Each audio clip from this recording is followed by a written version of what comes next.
سب کچھ مانگ لیں یہ سوچ کر کہ جو مانگیں گے اللہ ہمیں وہ دے گا. جب انسان مانگتا ہے نا پتہ نہیں ملے گا نہ ملے تو پھر ملتا نہیں ہے. اللہ کہتا ہے جب تیرا میرے بارے میں یہ نظریہ ہے کہ میں دیتا ہی نہیں ہوں تو پھر مانگتا رہے بیٹھ کے, میں نہیں دوں گا. اللہ میں استغنا بہت ہے. اللہ کا معاملہ یہ ہے کہ اللہ میں استغنا بہت ہے. اللہ کے سامنے جھکو گے تو وہ چپڑ پھاڑ کے دے گا. تھوڑی سی بھی اکڑ دکھاؤ گے تو پھر اللہ کا کچھ نہیں بگاڑ سکتے, پھر خود ہی رلتے رہو گے, ساری زندگی برباد ہوتے رہو گے. جیسے نبی صلی اللہ علیہ وسلم نے ایک بوڑھے کو بخار میں دیکھا, فرمایا کہ طہور, یہ بخار تمہارے گناہوں کو معاف کرے گا, خیر برکت کا ذریعہ ہے. وہ بیچارہ کہیں غصے میں تھا, اس نے کہا یہ ایک بڈھے کو تنگ کرنے کے لیے آیا ہے. آپ نے فرمایا اب ایسا ہی ہوگا, یہ گناہوں کی معافی کا ذریعہ نہیں بنے گا. تو دعا میں مانگیں یہ سوچ کر کے یقینی طور پر اللہ میری دعا کو قبول کرے گا, اور بار بار مانگتے رہیں. مانگیں کیا, یہ بڑی پرابلم ہے, یہ بڑا مسلمان کے ساتھ مسئلہ ہے. بھائی بڑی بڑی چیزیں مانگیں اللہ تعالیٰ سے. سب سے بنیادی ضرورت ہماری کیا ہے؟ فَمَنْ زُحْزِحَ عَنِ النَّارِ وَأُدْخِلَ الْجَنَّةَ فَقَدْ فَازَ, جسے جہنم کی آگ سے بچا لیا گیا اور جنت میں داخل کر دیا گیا, وہ ہے اصل کامیاب. یہ مانگو اللہ تعالیٰ سے, اے اللہ مجھے جنت. مانگنے کا مطلب پتہ ہے کیا ہوتا ہے؟ یہ نہیں ہوتا کہ میں انہی بدماشیوں میں رہوں لیکن آخرت میں مجھے معاف کر کے جنت میں داخل کر دینا, یہ قطعاً مطلب نہیں ہے. جنت مانگنے کا مطلب یہ ہے کہ اے اللہ وہ کاموں کی توفیق دے دے جن کی وجہ سے جنت ملتی ہے. یہ تو بہت کفر ہے ایک طرح کا کہ میں رہوں ایسے ہی, اور یہ تو گویا اللہ کی آیات کا مذاق اڑانے والی بات ہوگی. تو ہدایت مانگے, ہدایت, سیدھا راستہ, ایسا راستہ کہ جس پہ چل کے کیا ملتی ہے؟ جنت. اس راستے پہ چلا دے. یہ سب سے زیادہ مانگا کریں. اور جو دین کے کام میں لگے ہوئے ہیں, مبلغین ہیں, علماء ہیں, دینی مدرسے کے طلباء ہیں, وہ ایک اور دعا بہت زیادہ مانگا کریں, کیونکہ ان کو صرف جنت تھوڑی چاہیے, ان کو تو یہ چاہیے کہ ہمیں اللہ نے پیغمبروں کا وارث بنایا ہے, تو ہم سے اے اللہ تو دین کا کام بہت زیادہ لے لے, جو ہمارا مقصد ہے, ہمارا ہدف ہے.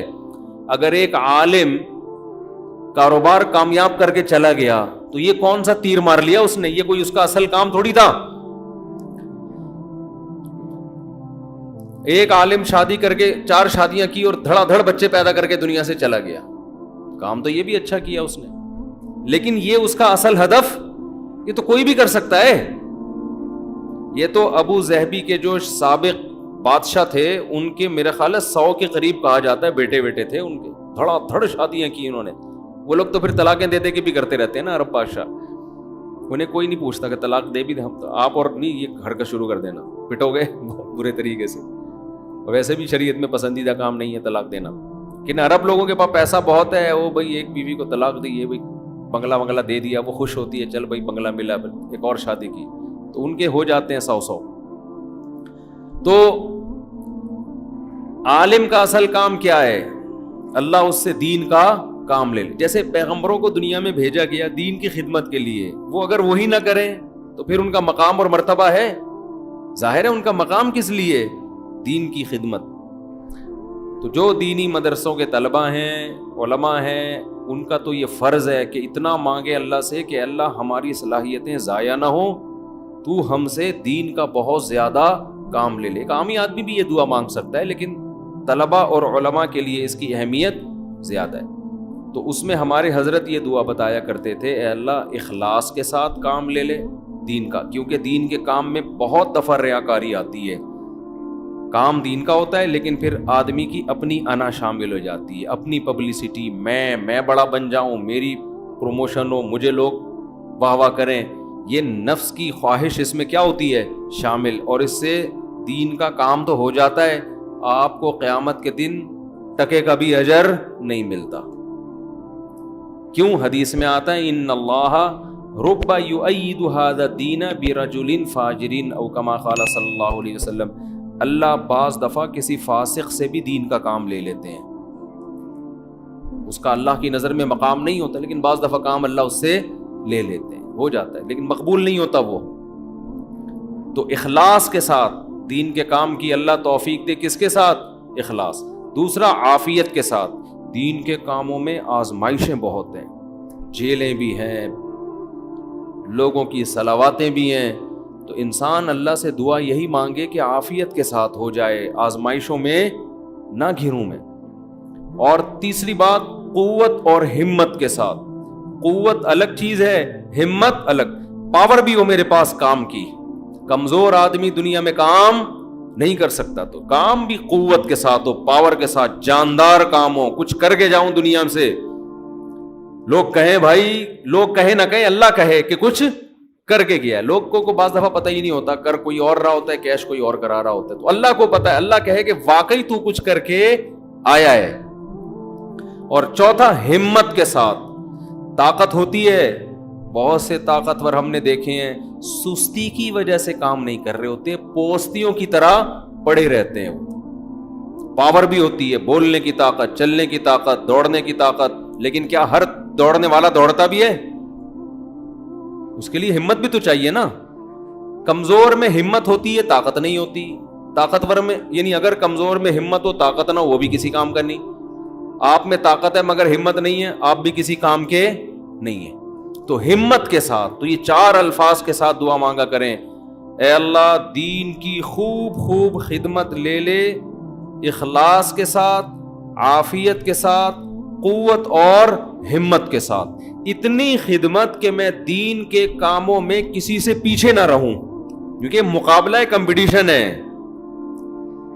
پہلے میں کبھی یہ دعا مانگتا تھا, بلکہ میں کیا, ہمارے ایک دوست تھے, وہ انہوں نے ہمارے شیخ کو خط لکھا کہ میں یہ دعا مانگتا ہوں, اے اللہ میں دینی کاموں میں سب سے آگے نکل جاؤں, سب کو پیچھے چھوڑ دوں. میں نے فرمایا یہ سب کو پیچھے چھوڑنے والی دعا ٹھیک نہیں ہے. وہ کہیں گے ہمیں کیوں دعا میں ہرا رہا ہے, تو اپنے لیے مانگنا. یہ ایسا ہی ہے جیسے آپ کہہ رہے ہو اللہ مجھے اتنا پیسہ دے کہ وسیم سے زیادہ دے دے مجھے, وسیم مجھ سے پیچھے رہ جائے. تو وسیم کہے گا تو اللہ سے جتنا پیسہ مانگ, مجھے کیوں پیچھے کر رہا ہے اپنے, میں نے تیرا کیا بگاڑا ہے بھائی. تو حضرت نے دعا کے الفاظ چینج کروائے, ان سے کہا یوں نہ مانگا کرو کہ میں سب کو پیچھے چھوڑ دوں, بلکہ یوں دعا مانگو میں کسی سے پیچھے نہ رہوں, مجھے اپنے آگے نکلنے کی فکر ہے, دوسروں کو پیچھے چھوڑنے کی نہیں ہے. تھوڑی سی ورڈنگ صحیح کر لو اپنی. تو یہ 2 دعائیں بہت مانگا کریں.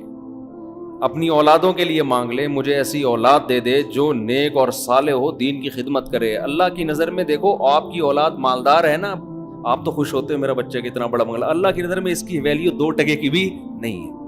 اگر اللہ کی نظر میں ان پیسوں کی, گاڑی بنگلے کی کوئی 2 ٹکے کی حیثیت ہوتی نا, تو موسیٰ کلیم اللہ کو اللہ سب سے زیادہ مال دیتا, سب سے زیادہ مال.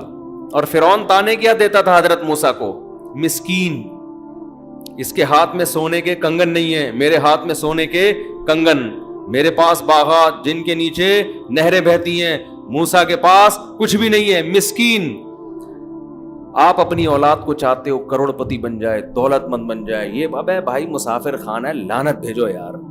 بن جائے تو ٹھیک ہے, میں نہیں کہہ رہا ان کو غریب لاوارث چھوڑ کے جاؤ, فوکس کس کو کرو بھائی, نیک بن جائے, دیندار بن جائے, پرہیزگار بن جائے. اگر پرہیزگار بن گئی نا, اللہ پہ اعتماد اور تعلق ہو گیا, سوکھے ٹکڑوں میں بھی آپ کی اولاد خوش رہے گی.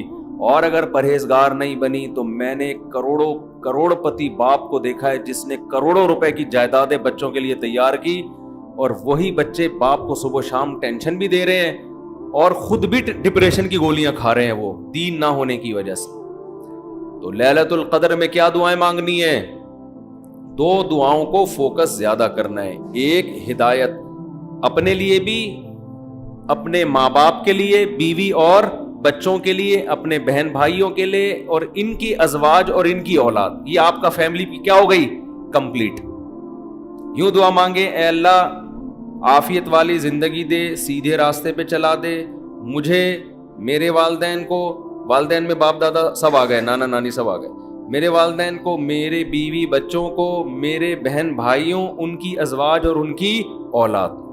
ازواج میں شوہر اور بیوی دونوں آ گئے ہیں, تو یہ آپ کی فیملی کیا ہو گئی؟ کمپلیٹ. تو یہ سب کے لیے دعا کر دی.